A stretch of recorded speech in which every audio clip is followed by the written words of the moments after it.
Welcome to the mini vlog part 8. So ಈ eco friendly ಗಣೇಶಗೆ ನಾನು ಪೇಂಟ್ ಮಾಡೋಣ. ಸೊ ಈ ಪಂಚೆಗೆ ನಾನು ರೆಡ್ ಕಲರ್ ಪೇಂಟ್ ಮಾಡಿದ್ದೀನಿ, ಹಾಗೆ ಬಾಡಿಗೆ ಲೈಟ್ ಪೇಂಟ್ ಮಾಡಿದ್ದೀನಿ. ನೀವು ಕ್ರೀಮ್ ಕೂಡ ಪೇಂಟ್ ಮಾಡ್ಬೋದು. ಹಾಗೆ ಮತ್ತೆ ರೆಡ್ ಯೂಸ್ ಮಾಡಿಕೊಂಡು ಕಿವಿ ಹತ್ರ ಅಥವಾ ಸೊಂಡ್ಲ ಹತ್ರ ಶೇಡಿಂಗ್ ಮಾಡ್ಕೊತಾ ಇದ್ದೀನಿ. ಈಗ ವೈಟ್ ಕಲರ್ ಯೂಸ್ ಮಾಡಿಕೊಂಡು ಗಣೇಶನ ದಂತ ಹಾಗೆ ಕಣ್ಣುಗಳೆಲ್ಲ ಡ್ರಾ ಮಾಡಿಕೊಂಡೆ. ಮತ್ತು ಗೋಲ್ಡನ್ ಕಲರ್ ಅಂತ ಡಿಟೇಲಿಂಗ್ ಮಾಡ್ಕೊಳ್ಳೋಣ, ಲೈಕ್ ಕೈಗೆ ಬಳೆ, ಕತ್ತಿಗೆ ಹಾರ.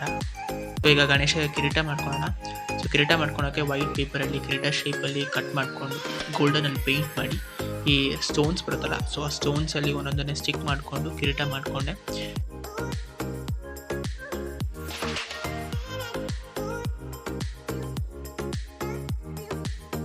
ಸೊ ಈಗ ಗ್ಲೂ ಯೂಸ್ ಮಾಡಿ ಕಿರೀಟನ ಗಣೇಶಕ್ಕೆ ಸ್ಟಿಕ್ ಮಾಡೋಣ. ಸೊ ಇದಾಗಿತ್ತು final look of the eco friendly Ganesha. ಹೇಗಿತ್ತು ಅಂತ ಕಮೆಂಟ್ ಮಾಡಿ.